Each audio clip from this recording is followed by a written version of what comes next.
అందరికీ నమస్కారం. Financial markets, అందులో ఒక పవర్ఫుల్ టూల్ ఉంది. చాలామందికి దీని గురించి సరిగ్గా తెలీదు, అందుకే కొంచెం కన్ఫ్యూజ్ అవుతుంటారు.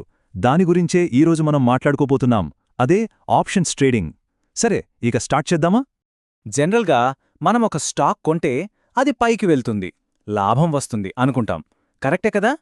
కానీ ఒకవేళది కిందకి పడిపోతే అప్పుడేంటి పరిస్థితి? మన పెట్టుబడులు సేఫ్గా ఉండాలి కదా. ఈ సమస్యకు ఒక పరిష్కారంగానే అసలు ఆప్షన్స్ ట్రేడింగ్ అనే కాన్సెప్ట్ పుట్టింది. అసలు ఈ ఆప్షన్స్ ఎందుకొచ్చాయి? వాటి మెయిన్ పర్పస్ ఏంటంటే హెడ్జింగ్. హెడ్జింగ్ అంటే సింపుల్గా చెప్పాలంటే రిస్క్ను తగ్గించుకోవడం. మన స్టాక్ పోర్ట్ఫోలియోకి ఒక ఇన్సూరెన్స్ లాంటిదన్నమాట. పెద్ద పెద్ద ఇన్వెస్ట్మెంట్ ఫండ్స్ ఉంటాయి కదా, వాళ్లు తమ వేల కోట్ల పెట్టుబడులని మార్కెట్ క్రాష్ల నుంచి కాపాడుకోవడానికే దీన్ని కనిపెట్టారు. సరే, ఈరోజు మనం ఏమేం మాట్లాడుకోబోతున్నామో చూద్దాం. ఫస్ట్ ఆప్షన్స్ ఎందుకున్నాయో తెలుసుకుందాం. తర్వాత కాల్స్, పుట్స్ అంటే ఏంటో చూద్దాం. లీవరేజ్ పవర్ గురించి, అలాగే అందులో ఉన్న రిస్క్ గురించి కూడా డిస్కస్ చేద్దాం. ఫైనల్గా ఒక ఆప్షన్ విలువను ఎలా కెలకట్టాలో అర్థం చేసుకుందాం. ఓకే, మన ఫస్ట్ టాపిక్ ఆప్షన్స్ అసలు ఎందుకున్నాయి. చాలామంది ఏమనుకుంటారంటే ఆప్షన్స్ అంటే స్పెక్యులేషన్, డబ్బులు సంపాదించడం కోసమే అని. కానీ అది నిజం కాదు. వాటిని కనిపెట్టింది మన ఇన్వెస్ట్మెంట్స్ని కాపాడుకోవడానికే, అంటే రిస్క్ మేనేజ్మెంట్ కోసం. ఒక్కసారి ఆలోచించండి. పెద్ద పెద్ద హెడ్జ్ ఫండ్స్ ఉంటాయి కదా, వాళ్ళు మార్కెట్లో వేల కోట్లు ఇన్వెస్ట్ చేస్తారు. సడన్గా మార్కెట్ క్రాష్ అయితే వాళ్ల పరిస్థితి ఏంటి? అందుకే వాళ్ళు ఆప్షన్స్ని ఒక సేఫ్టీ నెట్లా, ఒక రక్షణ కవచంలా వాడుకుంటారు. ఇది వాళ్ల భారీ పోర్ట్ఫోలియోలను అనుకోని నష్టాల నుంచి కాపాడుతుందన్నమాట. సరే, ఇప్పుడు ఆప్షన్స్ ట్రేడింగ్లో బేసిక్ బిల్డింగ్ బ్లాక్స్ ఏంతో చూద్దాం. ఇందులో ముఖ్యంగా రెండు రకాలుంటాయి. ఒకటి కాల్ ఆప్షన్, ఇంకొకటి పుట్ ఆప్షన్. ఇది చాలా సింపుల్.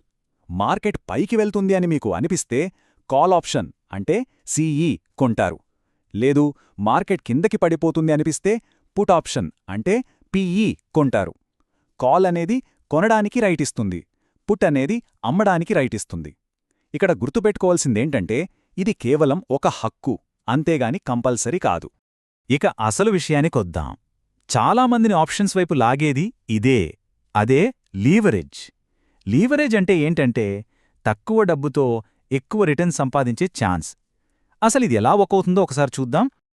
ఒక చిన్న ఎగ్జాంపుల్ తీసుకుందాం. మీ దగ్గర ఒక 5,000 రూపాయలున్నాయనుకోండి.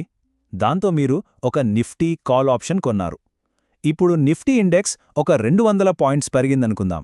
అంతే, మీ 5,000 రూపాయల ఇన్వెస్ట్మెంట్ కాస్త 10,000 రూపాయలైపోతుంది. అంటే డబ్బులు డబుల్. ఇదే పవర్ ఆఫ్ లీవరేజ్. సో సింపుల్గా చెప్పాలంటే లివరేజ్ అంటే ఏంటి? తక్కువ డబ్బుతో ఒక పెద్ద పొజిషన్ని కంట్రోల్ చేయగలగడం.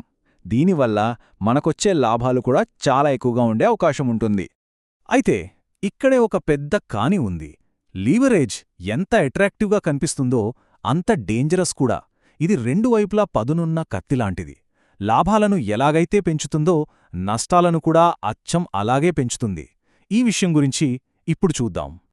లాభాలొస్తే ఓకే, అంతా బావుంటుంది. కానీ మన ఎనాలిసిస్ తప్పైతే, మనం అనుకున్న దానికి ఆపోజిట్లో మార్కెట్ వెళ్తే అప్పుడేంటి పరిస్థితి? ఎప్పుడైనా ఆలోచించారా? ఇందులో దాపరికం ఏమీ లేదు. మీ 5,000 రూపాయలు ఎలాగైతే 10,000 కాగలవో అచ్చం అలాగే జీరో కూడా అయిపోగలవు. మార్కెట్ మనకు వ్యతిరేకంగా వెళ్తే మనం కట్టిన ప్రీమియం మొత్తం పోతుంది. అంతా లాస్ అన్నమాట. ఇక్కడ మనం అర్థం చేసుకోవాల్సిన ఇంకో ముఖ్యమైన విషయం ఏంటంటే ఆప్షన్స్ ట్రేడింగ్ ఒక జీరో సమ్ గేమ్. అంటే ఏంటి? ఇక్కడ డబ్బు కొత్తగా క్రియేట్ అవ్వదు. సింపుల్గా ఒకరి జేబులోంచి ఇంకొకరి జేబులోకి వెళ్తుంది. అంటే ఒకరికి ప్రాఫిట్ వచ్చిందంటే దాని అర్థం ఖచ్చితంగా ఇంకొకరికి లాస్ వచ్చిందనే. ఇప్పుడు చూడండి, మీరు మార్కెట్ పైకి వెళ్తుంది అని ఒక కాల్ ఆప్షన్ కొన్నారు అనుకుందాం. మరి దాన్ని మీకు ఎవరో ఒకరు అమ్మాలి కదా. ఆ అమ్మిన వ్యక్తి ఏమనుకుంటున్నాడు? మార్కెట్ కిందికి వెళ్తుంది లేదా ఎక్కడికి కదలదు అనుకుంటున్నాడు. అంటే ఇక్కడ మీ వ్యూ, అతని వ్యూ పూర్తిగా ఆపోజిట్. మీ ఇద్దరిలో ఎవరో ఒక్కరే కరెక్ట్ అవుతారు. ఒకరు గెలుస్తారో ఇంకొకరు ఓడిపోతారు. అంతే. సరే, ఇక ఫైనల్గా ఒక ఆప్షన్ వాల్యూని ఎలా అర్థం చేసుకోవాలో చూద్దాం. దీనికోసం కొన్ని బేసిక్ టర్మ్స్ మనం తెలుసుకోవాలి. ఒక ఆప్షన్కి సంబంధించి 3 స్టేటస్లు ఉంటాయి: in the money, at the money, ఇంకా అవుట్ ఆఫ్ ది మనీ. వీటిని సింపుల్గా అర్థం చేసుకోవడానికి మీగడ, మజ్జిగ అని అనుకుందాం. ఇన్ ది మనీ లేదా ఐటీఎం అంటే మీగడ లాంటిది. దానికి ఆల్రెడీ కొంత వాల్యూ ఉంటుంది. అందుకే కొంచెం కాస్ట్లీగా ఉంటుంది. అవుట్ ఆఫ్ ది మనీ లేదా ఓటీఎం ఇది మజ్జిగ లాంటిది. చాలా చీప్గా దొరుకుతుంది, కానీ టైం గడిచే కొద్దీ దాని వాల్యూ జీరో అయిపోయే రిస్క్ చాలా ఎక్కువ. ఇక ఎట్ ది మనీ లేదా ఏటీఎం అనేది ఈ రెండింటికి మధ్యలో ఉంటుందన్నమాట. కాబట్టి ఒక ముఖ్యమైన విషయం గుర్తుపెట్టుకోవాలి. చీప్గా దొరుకుతున్నాయని ఎప్పుడూ out of the money options వైపు వెళ్ళకూడదు. ఎందుకంటే అవి జీరో అయిపోయే ఛాన్సెస్ చాలా ఎక్కువ. సాధారణంగా ఇన్ ది మనీ లేదా ఎట్ ది మనీ ఆప్షన్స్లో ప్రాఫిట్ వచ్చే సంభావ్యత కొంచెం ఎక్కువగా ఉంటుంది. సో ఫైనల్గా మనం ఏమర్థం చేసుకోవాలి?